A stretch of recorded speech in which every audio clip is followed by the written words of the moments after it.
ये जो मेरा पॉलिटिकल जर्नी रहा है, मैंने अपने लिए कुछ मांगा नहीं। मैंने अपने लिए एक पोस्ट नहीं मांगा, एक पद नहीं मांगा, हमने कुछ नहीं मांगा। हमने सिर्फ अपने त्रिपुरा लोगों के लिए, जो एसटी लोग हैं, जो जनजातीय त्रिपुरा, उनके लिए हमने कुछ मांगा नहीं। अगर वो गवर्नमेंट ऑफ इंडिया नहीं देना चाहती तो वो उनका डिसीजन। अगर वो देंगे तो हम वेलकम करेंगे, अगर नहीं देंगे तो हम ऑपोजिशन में हैं और हम जानते हैं कि ऑपोजिशन क्या कर सकता है, तो हम ऑपोजिशन का काम करेंगे। अब तक सारी क्लास डेट अभी तक नहीं, क्या बोलना? ये सवाल आप होम मिनिस्टर से पूछिए, मुझसे मत पूछिए। मैं वही कह सकता हूँ जो मुझे कहा गया था। मैं अपने लाइन में हूँ, जो मुझे बोला गया था।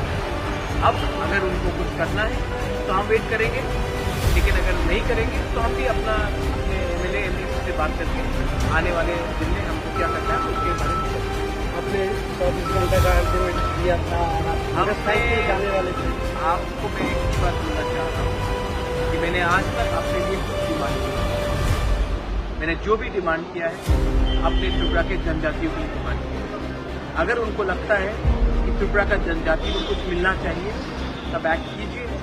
अगर उनको लगता है कि त्रिपुरा का जनजाति खुशी है तब हम हमारा व्यू अलग है, हम अपना जो हमें जो करना है उसको हम करेंगे।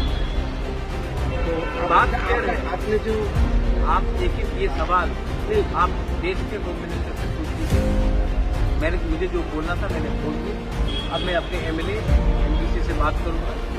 दिल्ली से मुझे बहुत फोन कॉल आया है अभी तक, लेकिन जब तक मैं अपने एमएलए एमडीसी और अपने सपोर्टर्स के साथ बात नहीं करूंगा अभी मैं मीडिया को कुछ नहीं बोलना चाहता। तो आपका जो हंगर स्ट्राइक का जो स्टैंड था उसमें रहेंगे क्या? दिल्ली से बहुत फोन कॉल आया है। अगर आपको भी मेरे साथ हंगर स्ट्राइक में ज्वाइन करना है तो यू आर मोस्ट वेलकम।